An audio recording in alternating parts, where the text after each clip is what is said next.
អភ័យកិច្ចដើម្បីបម្រើព្រះនៅក្នុងកម្មវិធីក្មេងរបស់យើងនៅក្រុមជំនុំបរិសុទ្ធប្រាប់ទីរបស់យើងហើយក្នុងកម្មវិធីក្មេងព្រះអង្គបានអនុញ្ញាតឲ្យខ្ញុំមានចំណែកនៅក្នុងការបើកកង់3ដើម្បីទៅយកក្មេងរាល់សប្តាហ៍នៅភូមិនៅជិតនេះហើយខ្ញុំមានឱកាសដើម្បីទទួលខុសត្រូវអំពីថ្នាក់មួយថ្នាក់សម្រាប់ក្មេងៗអាយុ8-9 ឆ្នាំហើយខ្ញុំអរគុណព្រះអង្គដែលខ្ញុំបានបម្រើព្រះជាមួយវត្តរបស់ខ្ញុំហើយជាមួយអ្នកជំនួយការនៅក្នុងថ្នាក់ហើយអរគុណព្រះអង្គសម្រាប់កុំជំនុំយើងតែកុំជំនុំរបស់យើងមានការផ្ដោតសំខាន់ទៅលើក្មេងៗ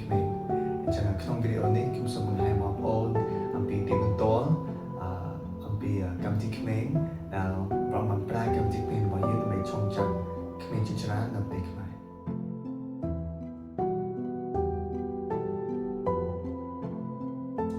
អ្វីដែលនាំឲ្យខ្ញុំចាប់អារម្មណ៍ពីកម្មវិធីក្មេងនៅពេលដែលខ្ញុំនៅក្មេងគឺ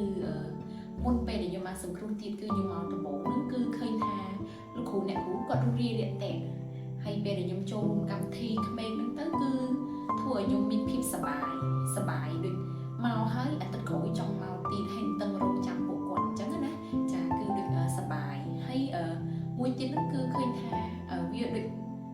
អត់ធ្វើឲ្យយើងកម្មវិធីហ្នឹងអត់ធ្វើឲ្យយើងអបសុខទេគឺធ្វើឲ្យយើងសប្បាយហើយសូម្បីតែពេលគាត់បរៀនក៏គាត់បរៀនដោយមានចលនាដោយអស់វិចិត្រព្រមទាំងប្រើរូបភាពផ្សេងៗដែលនាំឲ្យខ្ញុំដែលជាក្មេងមានចំណាប់អារម្មណ៍និងទាក់ទាញអារម្មណ៍ខ្ញុំពេលដែលខ្ញុំនៅក្មេងផងដែរហើយខ្ញុំចាប់អារម្មណ៍មួយទីនោះគឺចាប់អារម្មណ៍ឃើញថា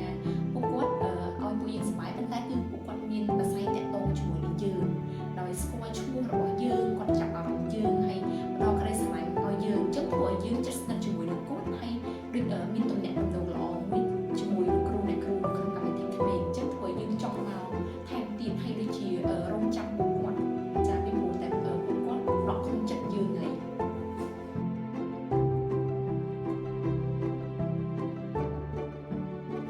ខ្ញុំជឿចិត្តរៀនពីព្រះយេស៊ូវ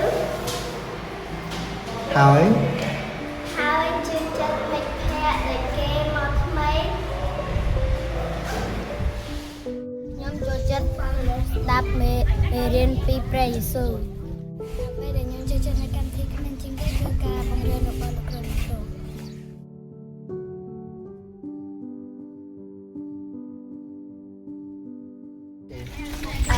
ឿងលោក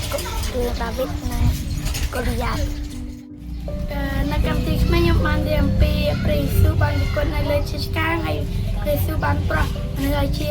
ពីជំងឺរឿងអំពីព្រះយេស៊ូវទ្រង់បានប្រសូតអូខេ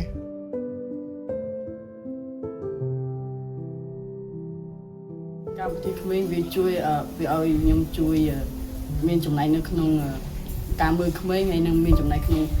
ការដឹកនាំបទចម្រៀងផងដែរបាទបងប្អូនហើយដូចយើងបានឃើញនៅក្នុងវីដេអូនេះកម្មវិធីក្មេងគឺសំខាន់មែនទែនដោយសារព្រះអង្គសុខហាទេឲ្យយើងសម្រាប់ក្មេងៗដល់តំណែងដល់ក្មេងៗដោយសារក្មេងៗគឺជាចំណងក្រោយហើយអនាគតរបស់ក្រុមជំនុំរបស់យើងអនាគតអំពីដំណឹងល្អគឺអាស្រ័យទៅលើក្មេងៗអញ្ចឹងជាចុងក្រោយខ្ញុំសូមអំពាវនាវដល់បងប្អូនដើម្បីឲ្យបងប្អូនជាពិសេសទី1អធិដ្ឋានសូមចំណាយពេលអធិដ្ឋានសម្រាប់កម្មវិធីក្មេងរបស់យើងសម្រាប់ក្មេងៗដែលមករាល់អាទិត្យសម្រាប់អ្នកជំនួយការនៅបម្រើព្រះនៅក្នុងកម្មវិធីក្មេងដើម្បីឲ្យព្រះអង្គបន្តប្រើកម្មវិធីក្មេងយើងដើម្បីឃើញក្មេងៗជាច្រើនទៀតឮដំណឹងល្អហើយប្រែចិត្តជឿនៅលើទ្រង់ដើម្បីពួកគេអាចរស់នៅសម្រាប់ទ្រង់ហើយចងចាំបងប្អូនរបស់គេក្រុមគ្រួសាររបស់គេសម្រាប់ដំណឹងល្អដែរហើយសូមអធិដ្ឋានដើម្បីឲ្យបងប្អូនអាចមានចំណែកនៅក្នុងកម្មវិធីក្មេងរបស់យើងដែរហើយអរគុណបងប្អូនដែលបានទស្សនាវីដេអូនេះសូមអរគុណសម្រាប់ទី1